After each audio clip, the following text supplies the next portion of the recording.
আমি কিন্তু তোমাকে অবিশ্বাস করি না, আর আমি এমন কোনো কাজ করি না যেখানে আমাকে অবিশ্বাস করুক। আমি নিজের কাছে কিন্তু এ ব্যাপারে খুবই পরিষ্কার, কোনো মানুষ আমাকে অবিশ্বাসী বলতে পারবে না। আমি জানি শিমু, আমি জানি সেরকম মেয়ে তুমি নও। আমি কিন্তু তোমাকে একেবারেই সন্দেহ করি না। ও তোমার বোধহয় দেরি হয়ে যাচ্ছে না, বেরোতে হবে। তা তো একটু হয়েছে। তুমি কিন্তু সাবধানে থেকো, হ্যাঁ? ঠিক করে থেকো। আসি। শিমু শোনো। আবার কি হলো? না না, আমি তোমাকে বিরক্ত করছি না। তুমি একবার একটু আসবে কাছে। কি হয়েছে? আমার এই হাতটা একবার একটু তোমার গালে ছোঁয়াতে দেবে?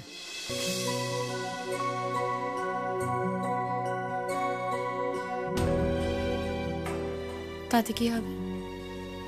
না, হবে না কিছুই। ওই আমার টাচটা তোমার কাছে থেকে যাবে, হয়তো তাতে তোমার দিনটা একটু ভালো যাবে।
একবার কখনো ভেবে দেখেছো যদি কোনো দিন কোনো মেয়ে এরকম একটা ঘটনা ঘটায়, সহ্য করতে পারবে? পারবে সহ্য করতে? অথচ তুমি কিন্তু এক্সপেক্ট করছো যে তুমি এই ঘটনাটা ঘটাবে এবং তার সঙ্গে সঙ্গে আমাকেও এই বাড়িটাতে শুধু তুমি বলেছো বলে, তোমার ভালো লাগবে বলে, এখন তুমি ইমোশনাল হয়ে পড়ছো বলে আমাকে এই বাড়িতে থাকতে হবে। বাহ, অসাধারণ! কি ভাবছো বলো দেখি, কি ভাবছো? পুরুষ হয়ে জন্মেছো বলে পুরো পৃথিবীটা কিনে নিয়েছো নাকি? পায়ের তলায় থাকবে মেয়েরা তোমাদের, দাসীবৃত্তি করবে সারা জীবন তোমাদের, সংসার ঠেলবে? সেসব দিন আর নেই, সেসব দিন বহু আগেই চলে গেছে। দেখছো না সুচরিতার দিকে? সারা জীবন ইন্দ্রদা চোখ ফিরিয়েও দেখলো না, পাত্তাই দিল না, খোঁজ খবর নিল না, বাচ্চাটার অবধি না। শেষ জীবনে কি হলো? সেই সুচরিতাদির কাছে এসেই সুসুর করে ভিড়তে হলো। হলো তো? সুচরিতাদি তো ভালো মানুষ, একেবারে ওই শেষ কটা দিনে গলে গেল, দরদ উতলে পড়লো, সেবা যত্ন করে ইন্দ্রদাকে। বাবা, আমি কিন্তু আবার সেটা নই, জানো তো? আমি কিন্তু সেরকম মেয়ে নই, নিশ্চয়ই চেনো। তোমায় যখন ভালোবেসেছি আমি তোমাকে তখন 100% ভালোবেসেছি, আমার 100 ভাগ দিয়ে তোমাকে আমি ভালোবেসেছি চন্দ্র। কিন্তু আজ যখন তুমি আমাকে এত বড় ঠকিয়েছো, এত বড় বিশ্বাসঘাতকতা করেছো, তখন যখন তোমাকে ছেড়ে চলে যাওয়ার সময় এসছে না, তখন আমার 100 ভাগ এই বাড়িতে রেখে দিয়ে আমি চলে যাব, জাস্ট চলে যাব। আমার কিচ্ছু যায় আসে না, আমার কিচ্ছু যায় আসে না। তোমার ইমোশন হেন তেন আমার জাস্ট কিছু যায় আসে না। আর এমনিতেও আমার কি আছে? আমার তো কোনো পিছু টান নেই, বাচ্চা কাচ্চা নেই, কিচ্ছু নেই, কোনো পিছু টান নেই। চলে যাব, দেখবো নিজের মতো করে কি করা যায়। শোনো, যার কপালে সুখ নেই তার সুখ নেই। দেখি না, ভবিষ্যতে যদি কোনোদিন ঈশ্বর কপালে সুখ লিখে থাকেন তাহলে আবার সুখ পাবো, যদি না পাওয়ার হয় তাহলে পাবো না। যদি কখনো নিজের চেষ্টায় সফলতা পাই তাহলে পাবো, না পাওয়ার হলে পাবো না। ঠিক আছে, সবটা ওকে। কিন্তু এই মুহূর্তে তোমার কাছ থেকে মুক্তিটা আমার ভীষণভাবে চাই, ভীষণভাবে চাই। এই বন্ধনটা আমি আর রাখতে চাই না গো, আমার দম বন্ধ হয়ে আসছে। প্লিজ সইটা করে দেবে, প্লিজ।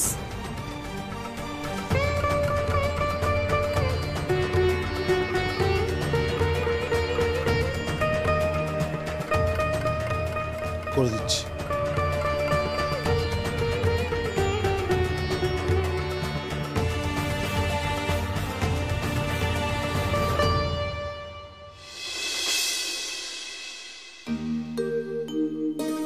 জীবনে না আনন্দ করে বাঁচো পরাগ। আনন্দ না থাকলে জীবনে বেঁচে থাকা যায় না। আমি জানি তোমার মনে হয় কি আছে জীবনে আনন্দ করার মতো। তোমার জীবনে এমন কোনো ঘটনা ঘটেনি যেখানে তুমি আনন্দ করবে, কিন্তু জানো এই পৃথিবীতে বেঁচে থাকার আনন্দটাই না সব থেকে বড় আনন্দ।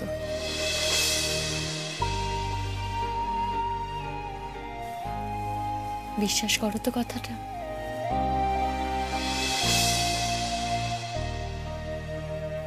কি হলো, এইভাবে তাকিয়ে আছো?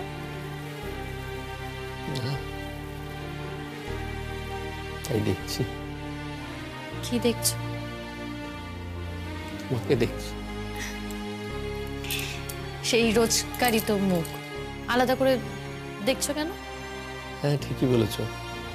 রোজই তোমাকে দেখি, আর রোজ তোমাকে নতুন করে আবিষ্কার করি, জানো তো। এই যে তুমি একটু আগে বলছিলে না, বেঁচে থাকার আনন্দ, বেঁচে থাকার আনন্দটাই হচ্ছে আসল। আমি ভাবি, জানো তো শিমু, এই আনন্দটা যদি আমিও পেতে পারতাম। তার মানে তুমি বলতে চাইছো তোমার জীবনে এখন বেঁচে থাকার কোনো আনন্দ নেই? আচ্ছা, এই যে তুমি আমাকে বলেছিলে যে তুমি আমার জীবনে এসো, দেখো আমি তো তোমার জীবনে এলাম। আমি কি ভেবেছিলাম জানো তো, আমি তোমার জীবনে আসার পর তোমার জীবনে অন্তত একটুখানি তুমি আনন্দ পাবে। আমি বুঝতে পারি সারাটা দিন তুমি একা একা বাড়িতে থাকো, মাও তো আছে বাড়িতে। না, সবকিছু নয় শিমু। তাহলে কি? ভীষণ অপরাধ বোধ হয়, জানো তো। যা যা করেছি আমি একসময়, তার জন্য খুব অপরাধ বোধ হয়। দেখো, এখন এসব কথা ভেবে তো কোনো লাভ নেই। তুমি তো আর এখন ওসব কাজের মধ্যে নেই। যা অতীত সেটা অতীত, সেটা ভেবে আর কোনো লাভ নেই। লুক ফরওয়ার্ড, সামনের দিকে তাকাও। সবাই তো তোমার মতো স্পিরিট নিয়ে জন্মায় না শিমু। সেরকম স্পিরিট নিয়ে যদি জন্মাতো সবাই, তাহলে পৃথিবীতে এত অশান্তি, এত হাহাকার, এত না পাওয়া, এত মন খারাপ কিছুই থাকতো না গো। আর আমার কথা, আমার তো একেবারেই তোমার মতো স্পিরিট নেই। তুমি আর আমি দুটো আলাদা মানুষ শিমু, ভুলে যেও না তুমি। আলাদা হলেও আমরা কোথাও একটা এক।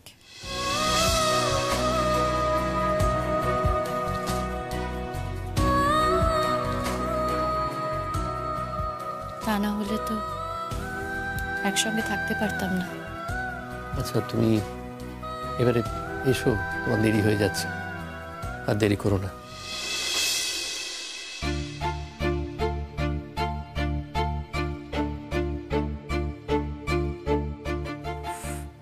আমার না এত সময় নেই, কিন্তু প্রত্যেক মানুষই নিজের নাম লিখতে খুব ভালোবাসে। আজ নিজের নাম লিখতে গিয়ে মনে হচ্ছে যে এরকম যন্ত্রণাদায়ক আর কিছু হতে পারে না। তোমার কথাগুলো শুনে না আমার একটুও কষ্ট হচ্ছে না, একটুও দুঃখ হচ্ছে না, আমার বিশ্বাসই হচ্ছে না কথাগুলো। আমার মনে হচ্ছে তুমি তো আবার অভিনয় করছো। তুমি এক কাজ করলে পারো তো, একটা অভিনয়ের স্কুল খুলে অভিনয় শেখাতে পারো তো।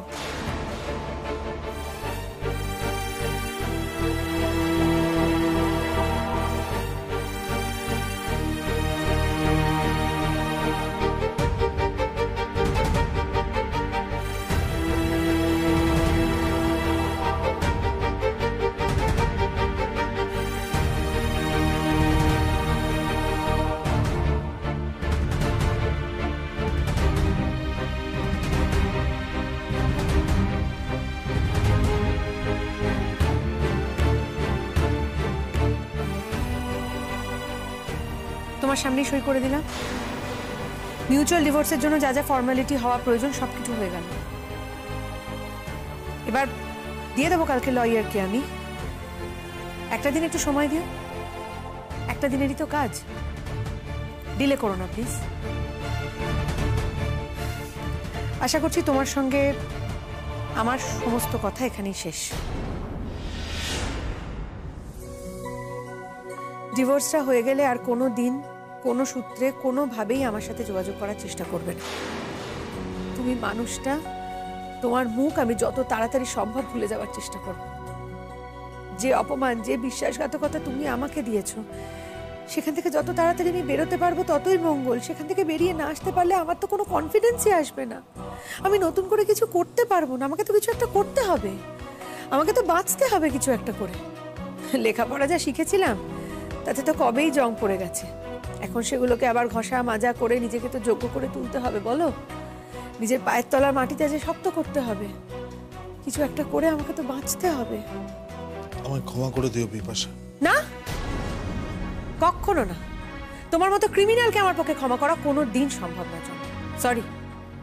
আমি জানি সেটা, তবু বলছি ক্ষমা করে দিও। মানুষের জীবন আর কদিন বলো? তোমার মতো মানুষের জীবন অনেক দিন। তুমি ভেবো না তুমি এত সহজে পার পেয়ে যাবে জীবন থেকে। এত সহজে তোমার মুক্তি হবার নয়। তোমার মতো মানুষেরা এই যে সুখের জীবনটা ভোগ করে নিলে তারপরে দুঃখটাও তো ভোগ করতে হবে, ফেস করতেই হবে। না, অভিশাপ আমি তোমাকে দিচ্ছি না, আমি কখনো দেবও না। কিন্তু এগুলোই ঘটে, জানো তো, এগুলোই ঘটে থাকে। তাই বলছি, আজকের দিনটা কিন্তু শুধু নয়, আগামী দিনগুলোর কথা ভেবো। যে দিনগুলো তোমার জীবনে আসতে চলেছে সেই দিনগুলোর কথা ভেবো। সেদিন তো নিজের মুখোমুখি একদিন দাঁড়াতে হবে। সেদিন তুমি বুঝতে পারবে কতটা পাপ, কত বড় অন্যায়, কত বড় বিশ্বাসঘাতকতা তুমি আমার সাথে করেছিলে। শাস্তি তোমাকে পেতেই হবে, কেউ ছেড়ে দেবে না। আসি।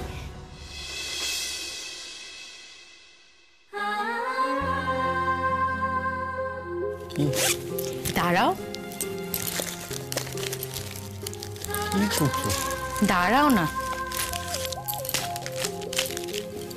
তুমি তো চকলেট খেতে ভালোবাসো।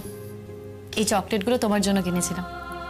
না কি বলো? শোনো, 4টে দিয়ে গেলাম, এর থেকে বেশি নেই। আমি চলে যাওয়ার পর একটা খাবে, দুপুরবেলা খাওয়া দাওয়ার পর একটা খাবে, বিকেলবেলা একটা খাবে, আর আমি ফিরে আসার আগে আরেকটা শেষ করে দিও, কেমন? তুমি কি মানে আমাকে বাচ্চাদের মতো ট্রিট করছো? তুমি তো এখন বাচ্চাই হয়ে গেছো। শোনো, লক্ষ্মী ছেলে হয়ে থাকবে, বুঝলে? খাওয়া দাওয়া করে নেবে, ওষুধও খাবে, আর মায়ের কথা শুনে চলবে। আমি আসি, যত তাড়াতাড়ি সম্ভব ফিরে আসবো। না না, তোমাকে সেরকম ভাবে তাড়াহুড়ো করে আসতে হবে না শিমু। তুমি যাও, যতটা সময় তোমার ওখানে লাগে সেটা কাটিয়ে তুমি এসো। তুমি তো এতগুলো ছেলে মেয়ের দায়িত্ব নিয়েছো, সেই দায়িত্বটা তো তোমাকে প্রমাণ করতে হবে। শিমুল, আমি চাই আমার বউ সকলের থেকে আলাদা হোক, সে একেবারে সেরা হোক, আমি সেটা চাই।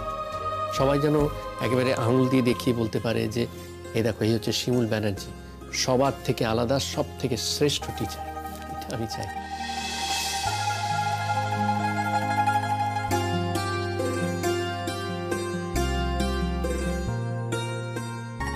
আর আমি চাই আমার বউ এগুলো অর্জন করুক তার পড়ানোর জন্য, তার গুণের জন্য।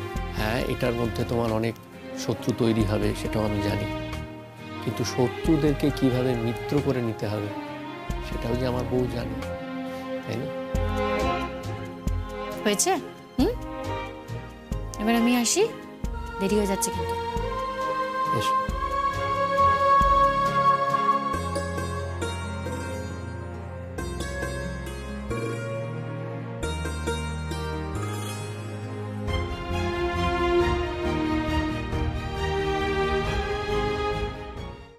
যাও, আজ থেকে তোমার সঙ্গে আমার সমস্ত বন্ধন ছিন্ন হলো। এই তো শুরু হলো আমার একার পথ চলা। কি ভেবেছিলে তুমি? খুব কান্নাকাটি করব, কেঁদে কেটে একসা হয়ে যাব। ভুল না তোমার। আমিও ভেবেছিলাম, জানো তো, আমি বোধহয় ওরকমই করবো। কিন্তু এখন দেখছি না, আমার খুব হালকা লাগছে, আমার ফুরফুরে লাগছে। মনে হচ্ছে আমার বুকের ওপর একটা পাথর বোধহয় চেপে বসেছিল, যেটা নেমে গেল ফাইনালি। আর তোমার মতো একটা ক্রিমিনালের হাত থেকে আমি রক্ষা পেলাম, এটা কি কম বড় কথা বলো তো? তোমার মতো একটা বাজে মানুষের ছায়া থেকে আমি সরে আসতে পেরেছি, এটা আমার বিরাট জয়। আমি জানি না জীবনে হয়তো এরপরে আমার অনেক জয়ের মুহূর্ত আসবে, কিন্তু কোনোটাই এই মোমেন্টটাকে টাচ করতে পারবে না, একটাও না। যাকে তুমি এখন এঘর থেকে যাও। আমার কেন জানি না আজকে তোমার সঙ্গে হয়তো বেশি হয়তো কথা বলে ফেলছি, বিরক্তিকর লাগছে। প্লিজ চলে যাও ঘর থেকে।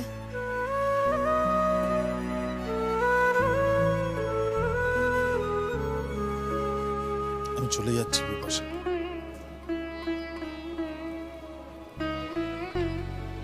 আমি জানি তুমি ভালো থেকো, এটা বলারও মুখ নেই আমার। তবু আমি মনে মনে সারা জীবন এটা চাইবো যে প্লিজ প্লিজ আর একটাও কথা বলো না। আর একটা কথাও আমি তোমার থেকে শুনতে চাইছি না। আমার ছাদ থেকে আকাশটা কেড়ে নিয়েছো, আমার পায়ের নিচ থেকে জমিটা সরিয়ে দিয়েছো, আমাকে হাওয়ায় ভাসিয়ে রেখেছো, আর এখন বলছো ভালো থেকো। কতটা নির্লজ্জ, কতটা অভদ্র, কতটা বেহায়া একটা মানুষ হতে পারে গো, কত দূর। তোমাকে না দেখলে না সেটা বুঝতে পারতাম না, তুমি একটা জল জ্যান্ত প্রমাণ তার। তোমাদের মতো মানুষের সঙ্গে না কথা বলাটা বেকার, কারণ তোমাদের লজ্জা ঘৃণা কিচ্ছু নেই, কিচ্ছু নেই। যাকে আমার সঙ্গে যা করলে তো করলে, আমাকে তো যা ঠকান ঠকিয়েছো, ভালো করেছো। আমি পেরেছি ম্যানেজ করতে, আমি ম্যানেজ করে নিয়েছি, সামলে নিয়েছি। দোহাই তোমার, মধুরিমার সঙ্গে ওটা করো না, কিন্তু অন্তত তোমার বাচ্চাটার মুখের দিকে তাকিয়ে এটা করো না। ওকে অন্তত ওর বাবা সম্পর্কে এমন কোনো ইমপ্রেশন দিও না যাতে ও আরো ট্রমাটাইজড হয়ে যায়। অলরেডি ওর অনেক ক্ষতি হয়েছে, অনেক ক্ষতি হয়েছে, অনেক সাফার করেছে মেয়েটা। ওকে আর সাফার করিও না। ওকে ওর বাবা সম্পর্কে রেসপেক্টফুল হতে শিখিও।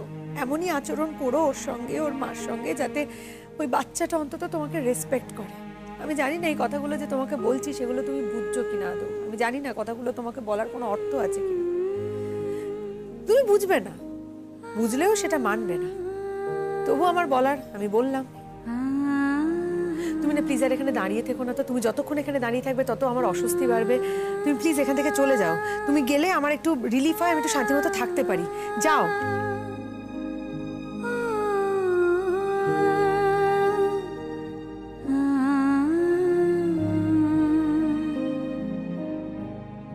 কার কাছে কই মনের কথা, কার কাছে কই মনের কথা।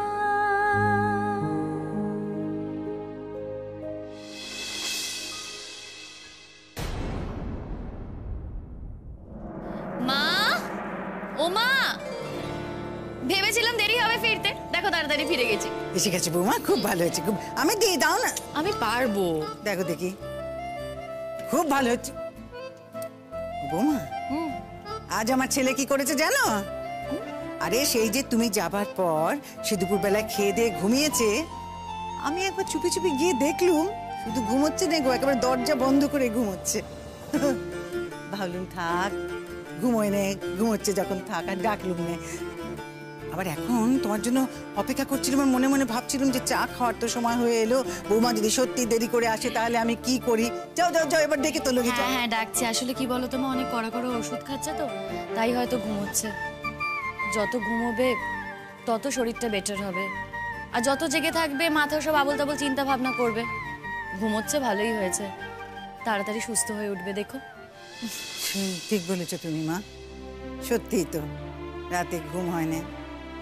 আমি না আজকাল যে আমার কি হয়েছে জানো, খালি সব কিছুতে ভারী উদ্বেগ ভারী উদ্বেগ। আমি গেলুম তো, গিয়ে দরজাটা তো ধরো আবজানো আছে, মানে ওই ধাক্কা মারলে খুলে যাবে, সাহস করলুম না খুলতে। হ্যাঁ গো, আসলে ভেজানো দরজাটা খোলার সাহস আমার নেই, এমন উদ্বেগ হয়েছে আজকাল। খালি মনে হয় যে কি জানি। ঠিক আছে মা, আমি ওপরে গিয়ে দেখছি। মা তুমি নিজে ঠিকমতো খাওয়া দাওয়া করেছিলে? জীবন তো বাঁচতে তো হবে, পেটে দুটি দিতেই হবে, না খেয়ে কি করবো বলো? খেয়েছি গো। বলছি তোমার ছোট ছেলে এসেছিল নাকি? না, আজ আর সে আসেনি। শুনলাম যে দিন কয়েকের মধ্যেই নাকি সে তার বউকে নিয়ে বাড়িতে ঢুকে যায়। ওই পাড়া প্রতিবেশীদের কাছে শুনলাম আর কি। তারা তো এই কথাও বললে যে ছেলের বউ নাকি জামিন পেয়ে যাচ্ছে, সে খবর নাকি কাগজেও বেরিয়েছে। তাই? তাই গো বৌমা, ছেঁচে ছেঁচে ছেঁচে কি দিনকাল পড়লো বলো দেখি বৌমা। আর এই বাড়িটাকে তারা সব কি বানিয়ে ফেলবে। ও কি কথা, এ বাড়ির খবর এখন বাড়ির লোকেরা জানে না, পাড়ার লোকেদের কাছে গিয়ে জানতে হবে। কি আর করা যাবে, কপালে যা ছিল হয়েছে। আমি ওপরে যাই। তুমি গিয়ে পরাগকে ডেকে বসো, আমি তোমাদের দুজনের চা নিয়ে এক্ষুনি আসছি। দাঁড়া। দাঁড়াও মানে? এগুলোই খুব খারাপ লাগে। আমি এসেছি তুমি চা করবে? আমি চা করব, আমি যাচ্ছি তোমার ছেলের ঘরে, এসে চাটা আমি করব। দাঁড়াও। আরে আরে কি বলিও, কি কথা? আমি কি এখন খেটে খুটে এলুম যে আমি চা করবো না? খেটে খুটে এলে তো তুমি, এরপরে যেই সন্ধে হবে অমনি ওই ফ্রিজ থেকে সমস্ত খাবার বার করো রে, একে একে তাকে গরম করো রে, সবাইকে বেড়ে বেড়ে দাও রে, টেবিল মোছো রে, বিছানা করো রে, সবই তো তুমি করবে। তাইলে আমি কি করব? আমি অন্তত এখন চাটা করি, আর আমি তো তখন ওই যে এক কাপ চা নিয়ে গিয়ে টিভির সামনে বসবো, ব্যাস আমার তো হয়ে গেল। আর তো আমি উঠতেই পারবো না। তুমি তো রোজ তাই করো গো। তুমি ওই সময়টায় বিকেল বেলা চা খেতে খেতে আয়েশ করে টিভি দেখো না? আজও তাই করবে। আর কোনো কথা না, আমি তোমার ছেলের ঘরে গেলাম। বলিও কি কথা? না কোনো কথা না, আমি করবো চা। দেখো দেখি বৌমা। কি গো কোথায়? দেখো বলেছিলাম দেরি হবে ফিরতে, তাড়াতাড়ি কিন্তু ফিরে এসেছি। ওষুধ খাওয়ার সময় হয়ে গেছে। বাথরুমে তো নেই, বাথরুম তো খোলা, তাহলে গেল কোথায়? পরাগ, এ কি ওষুধের বাক্সটা এখানে কেন পড়ে? ওষুধগুলো নেই। এ কি এখানে যে সুটকেস ছিল সেটাও তো নেই, ওষুধও নেই। ও কোথায় যাবে?